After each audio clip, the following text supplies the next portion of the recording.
de temps de sortir un contenu en temps de travail? Bon, ça dépend. Kima Hirafi, ça pourrait me prendre 4 jours, mais 5-6 jours pour avoir un épisode de 2 minutes. Et que tu étales sur une semaine, Oui. sur un mois, en combien de temps tu le fais? L'épisode en plus, hein. Oui. Parce que 5 jours tu travailles, tu m'as dit que tu travailles. Exactement, voilà. Mais Bada, il sera prêt. L'épisode sera prêt, disons, un épisode par semaine, il sera prêt. Oui. Mais Comment tu répartis ton temps? Il y a qu'un acte de Mkolium. oui, Tu répartis. Quand est-ce que tu trouves le temps de travailler sur ça? Exactement. Là, je m'attends là. Mais en vrai, je tourne un week-end. Je monte durant la semaine, je grignote 1 heure par-ci, par-là, mais ça me demande. Donc tu fais ça sur ton temps libre. Oui. Et la problématique, d'après ce que je comprends, c'est que tu crées ton propre contenu et après tu veux le monétiser, tu n'arrives pas à trouver en fait le moyen de le monétiser. Au-delà de ça, déjà, c'est d'avoir une régularité de production. D'établir un calendrier, le mois, je vais sortir 4 épisodes, là ça devient compliqué. Donc, Hirafi, par contre, qu'est-ce qu'on a décidé de faire, c'est de les filmer, de les monter, de les garder, d'avoir un certain nombre, ou de les balancer, comme ça on a du recul. Voilà, on a de l'avance sur la diffusion. Mais Haditani, il faut planifier pour ne pas perdre de l'avance. Ce qui n'est pas du tout évident, encore une fois. Pour revenir à la problématique de monétisation, qui m'appelle que le temps c'est de l'argent. Oui. Après, je pense qu'il arrive un moment où tu dois faire un choix. Oui. Il arrive un moment où tu ne peux pas continuer à courir 2 lapins en même temps. Exactement. Parce que tu finiras. Exactement. Tu vas rentrer dans un cercle vicieux, tu vas être anesthésié par ton salaire qui va faire que de toutes les manières tu te dis que tu en as besoin, etc. Et tu vas pas être prêt à sauter le pas pour pouvoir en fait vivre de ta passion. Ou je risque de perdre les deux. C'est encore pire. À terme, non, peut-être pas les perdre, mais à terme tu risques de ne pas évoluer dans les deux. Tu vas stagner si tu veux dans les deux. C'est-à-dire tu vas faire un truc plutôt un contenu, même si pour toi aujourd'hui en termes de qualité il est bon, mais je pense que si tu te mettais à plein de temps dessus, il pourrait être très On très peut que l'améliorer, oui. Voilà. C'est sûr, c'est clair. La question c'est si jamais tu te mettais en full time sur ça, comment est-ce que tu pourrais éventuellement concilier entre ta passion et vivre de ta passion. C'est-à-dire ta passion, c'est créer ton propre contenu. Et est-ce que tu pourrais pas rentabiliser, par exemple, ton matériel, ton savoir-faire, etc., en le mettant à disposition d'autres personnes qui seraient peut-être prêtes à payer pour bénéficier de ton savoir-faire. Donc l'un dans l'autre, est-ce que aujourd'hui ton business model est assez sain pour te permettre de passer à l'étape supérieure? Ah non, il n'est pas assez mature pour le moment. Il n'est pas encore assez mature. Faudrait y réfléchir. Faudrait s'y mettre. Écoute, pour cette partie-là, on peut se rencontrer encore une fois, donc une autre session, pour travailler sur ça avec eux. Ça serait pas mal. Ça serait ça pas mal. Mais d'autant plus qu'il y a d'autres personnes impliquées. Je suis pas le seul à. Donc il faudrait concilier Nas Kamil qui soit dans cette optique-là ou se donner à fond. Mais oui, à terme, ça serait ça. Ça serait vraiment sortir, produire notre contenu, offrir notre savoir-faire à d'autres agences. Là, non, ça serait le top. Tu connais la devise de Samuel, c'est commence. Exactement. D'où ma présence télé, ça serait pas mal. Le premier pas c'est le plus difficile, mais c'est celui qu'il faut. Oui. Mais il faut faire un choix, oui. Je suis en plein dedans. Il faut vraiment faire un choix, se décider à soit partir dans cette route-là ou la Hadia. Avant de faire le choix, il faudrait que tu puisses mesurer les risques que comporte le fait d'aller dans ça ou dans ça. Et quand je parle de risque, pas uniquement de risque financier, il y a aussi le côté épanouissement. Tu peux aller sur un truc où tu vas choisir l'argent, mais tu vas pas être épanoui. Au final, tu vas finir par t'ennuyer et de finir par laisser tomber. L'environnement, il est de notre côté, l'épanouissement sans manger, c'est pas... c'est pas forcément... C'est sympa les débuts, mais... Après, c'est pas mieux à midi. Ni le soir. Très bien. Oui. Sinon, est-ce que tu as une autre question par rapport à ça? Ça serait l'avenir. Attends, on va sortir notre boule de cristal. Non. L'avenir, on est en train de le voir. Oui, il y a des... L'avantage qu'on a en Algérie, c'est qu'on est en retard par rapport au reste du monde. Donc aujourd'hui, les producteurs de contenu comme vous, c'est devenu des superstars sur Internet. Oui. Sauf que Donc, on a 2 trucs. On a soit des gens qui deviennent des youtubeurs, on a des personnalités sur Instagram, ou là, ce genre de choses. Et tu as aussi toutes les boîtes de prod qui font plus dans la création de contenu, qui mettent des documentaires, ou là, des films, ou là, des trucs, qui vont sur les nouvelles plateformes. On parlait de ça aussi à la base sur l'annonce. Netflix, Disney+, Apple qui lance TV+. En fait, c'est ça, Prime Video.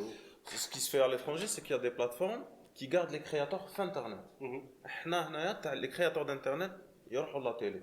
Oui, parce qu'ici l'argent est encore là. On peut très difficilement vivre justement en créant juste du contenu internet, à part les sponsoring, comme on a tout à l'heure avec les influenceurs, etc. Donc aujourd'hui, ce que tu peux faire justement, c'est n'oublie pas que tu as accès à internet. En ayant accès à internet, tu as accès à Netflix, tu as accès à la Facebook. Netflix, même si on ne peut pas encore payer Netflix légalement en Algérie, bien que si en fait, n'importe quel hanot, tu le Netflix. Bref. Mais il bloque le. Non, ça marche très bien. On a tout le contenu, machin. Non, tu as du contenu DZ. Mais ça va. C'est pas du contenu DZ. C'est pas du contenu DZ, mais c'est pour. Par exemple, le cas pour chez Netflix, il y a un programme Ramadan.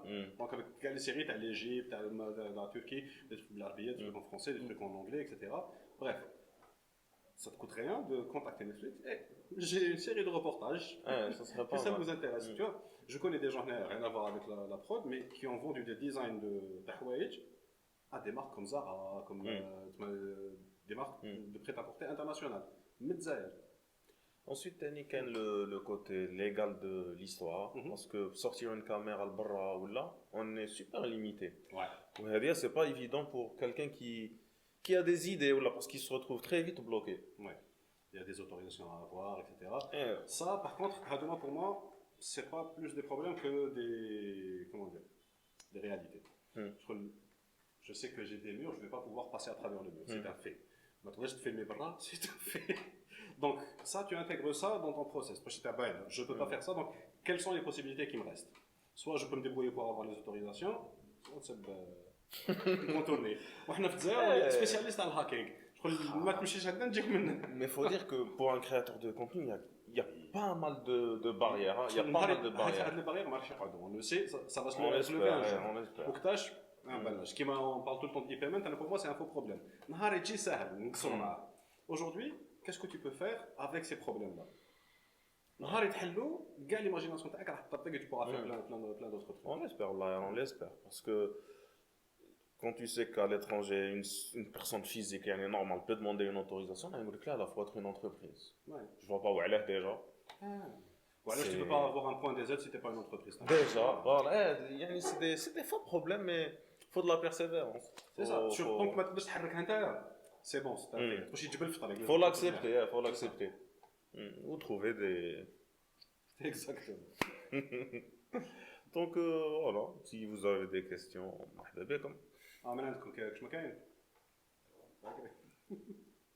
mais why not, mais c'est le minimum. C'est le minimum. Je suis pour les trucs en collaboration, en coprod. C'est gagnant-gagnant. On peut que faire mieux si on ma fihage. Donc, marhaba. On est dispo. Au pire, si on ne gagne pas d'argent, on gagnera l'un avec l'autre de la notoriété. Bien sûr, c'est plus de portée.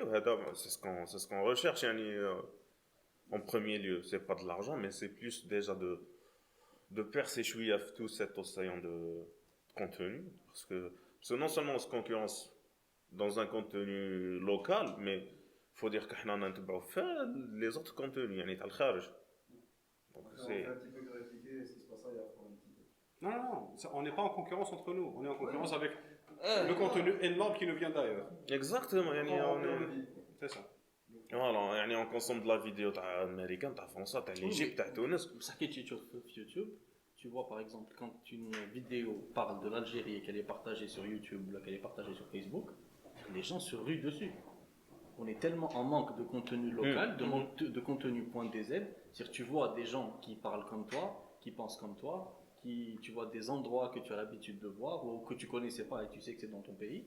Les gens se ruent dessus. Surtout quand c'est bien fait. Les gens se ruent dessus. Et là, on a tendance à être bloqué par du contenu qui n'a rien à voir. Enfin, on consomme ça si ça se trouve parce qu'on n'a pas d'autre contenu. Il n'y a pas d'alternative. On n'a pas de contenu local. Si tu avais du contenu local, je pense que tu capterais une grosse partie de l'audience aujourd'hui qui existe sur Internet. Déjà, la technologie le permet de plus en plus. Créer du contenu, ça n'a jamais été aussi facile. Avec le téléphone, c'est bon. Aussi facile, wallah. Je suis contre le modèle de cinéma où il te faut une équipe ou du gros matos. Non, ça se simplifie, alors autant de simplifier. Oui. Ou ce qui est bien avec Internet, c'est. تسامحك شوية. Elle tolère شوية هذيك les petites erreurs, s'il y a des fois raccords ou là un petit truc تاع la lumière, on tolère. Oui, mais à la rigueur, ça fait plus authentique. Ça fait plus authentique. Mais n'empêche, on peut trouver du contenu de qualité sur Internet. Mais le public sur Internet, il est plus tolérant. Ce qui est... Bon, alors, il dit en gros, il s'identifie à la personne qui crée le contenu. Alors que la télé, ils savent qu'il y a un studio, il y a une régie derrière toute une équipe, donc ils sont moins tolérants. Mais ça ne peut qu'améliorer, encore une fois, le contenu, le retour. Avec un retour. Ce qui est bien sur Internet, c'est le retour. C'est ça. Tu sais directement ce qui se passe. هذيك ماشي مليحه هذيك اللي ترافيكوتي هذيك بدلها c'est parfait. Ou le thème tu peux t'adapter. Absolument. Ou alors tout simplement garder ta cible. Si je veux faire du documentaire, c'est sûr que هذاك اللي يحب يشوف je sais pas انا les tutos make-up ولا ما يجينيش. D'accord, ce qui est bien sur Internet, c'est la diversité d'années. Tu peux garder un public c'est comme à la télé. Exactement. C'est comme à la télé, tout le monde ne regarde pas tout. Sauf que sur la télé, tu es en mode passif. Voilà, tu es en mode passif. Alors que sur Internet, tu peux zapper par direct les hadam. Exactement. Avant, tu avais le choix sur les chaînes. Maintenant, tu as le choix de ce que tu veux voir, quand tu veux voir, sur quel thème, sur ce que tu veux. Mais à la télé, ça a tendance à devenir comme ça quand tu vois des trucs avec Netflix, avec les Smart TV aujourd'hui, tu peux te connecter sur Internet. C'est ça, ils sont en train d'aller vers ça. C'est le futur de la télé. C'est ça. C'est avec ça. Mais merci encore pour l'invite. On repassera sûrement maintenant. Avec grand plaisir. Allez, merci. Merci.